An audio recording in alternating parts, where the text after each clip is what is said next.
Do you know your ABCs? Of course you do.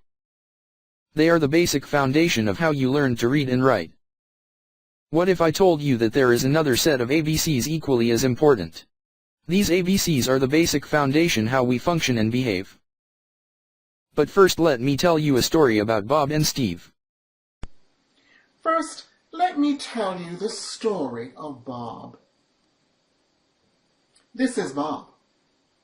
Like most people, he likes to have a cup of coffee first thing in the morning on his way to work. This morning, oops, somebody cuts him off, causing him to almost have an accident. He spills coffee all over his pants.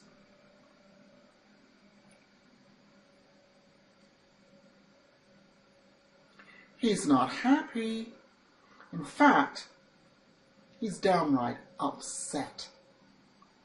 We won't repeat the words he says here, but I think you get the picture.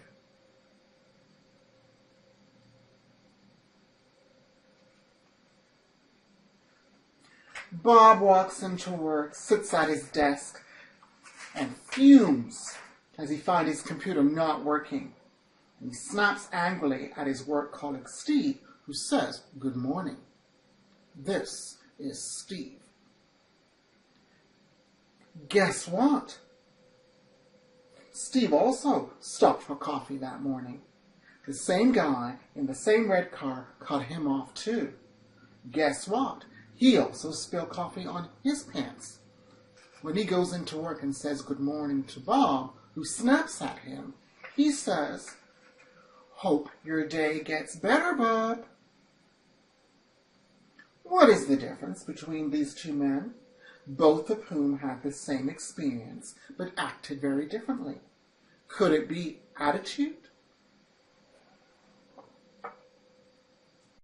Let us discuss about attitude.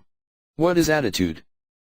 All of these words describe what we mean by attitude: approach, outlook, position, feelings, manner, point of view, stance, mindset, way of behaving, thoughts.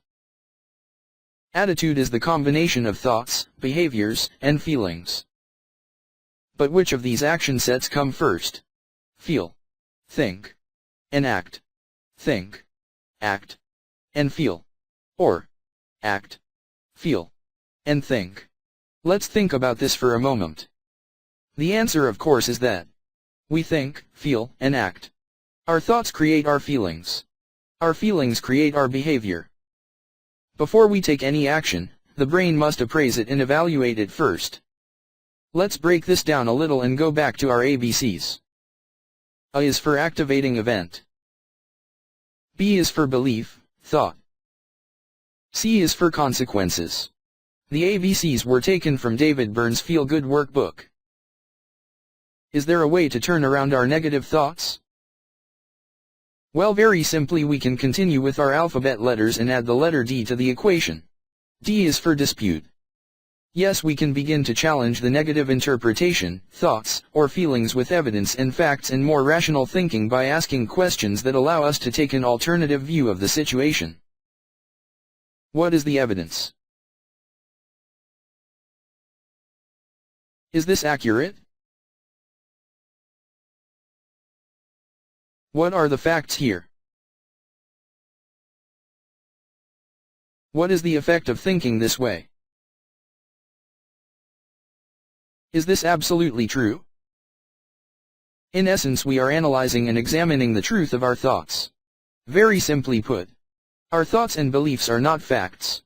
Yes, we can begin to challenge the negative interpretation, thoughts, or feelings with evidence and facts and more rational thinking by asking questions that allow us to take an alternative view of the situation.